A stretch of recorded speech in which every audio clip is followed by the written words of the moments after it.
Bill Bryson is England's favourite adopted son. He is primarily known as a travel writer, but has also written on the English language, on scientific subjects, on his own childhood, and most recently on Shakespeare.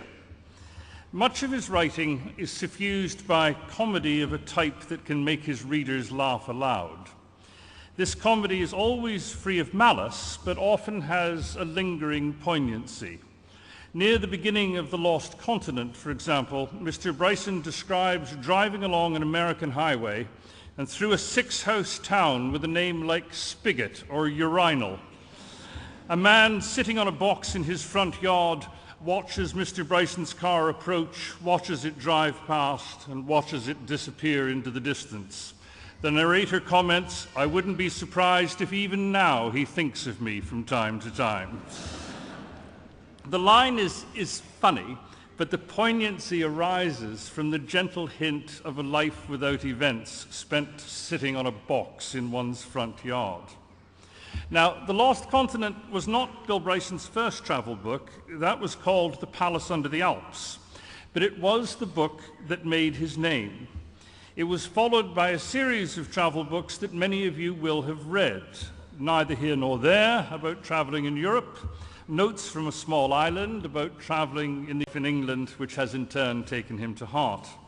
The revealing American title of the book published here as Notes from a Big Country is I'm a Stranger Here Myself. A writer needs the detachment of the observer and cannot quite belong to any country about which he writes. Bill Bryson loves this country, but still writes about it with smiling detachment. Ben Jonson memorably wrote that his finest creations were not his poems and plays, but his children. So it is for Bill Bryson, who has 4, one of whom is about to graduate in medicine.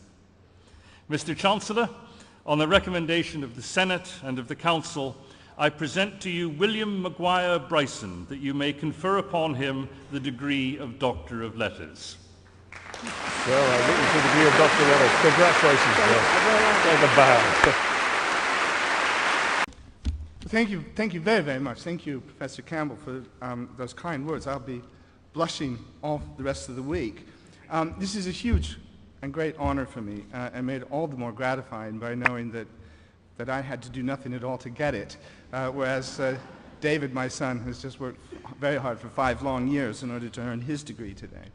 But thank you from us both, most sincerely, and my congratulations to him and all the rest of those of you graduating today who really did have to work long and hard and productively to get to this position of happy eminence in which you find yourselves at last this morning.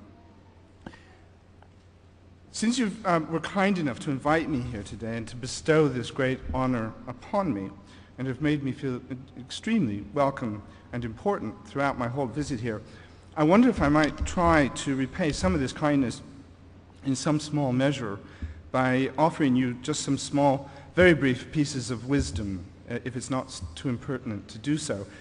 No one will ever thank you or admire you more deeply or say, "Oh, let's invite Simon and Emma to the party. They're fantastic whingers."